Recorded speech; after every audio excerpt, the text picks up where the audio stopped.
28 April সোমবার new ইয়র্কের আলবানি শহরে উদযাপিত হলো বাংলাদেশ দিবস।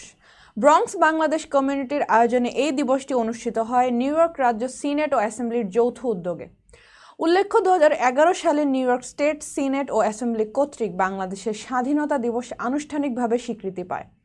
অনুষ্ঠানে উপস্থিত ছিলেন New York State senator Luis R Sepulveda, senator Natalia Fernandez এবং অ্যাসেম্বলি সদস্য কারিনা রেয়েস।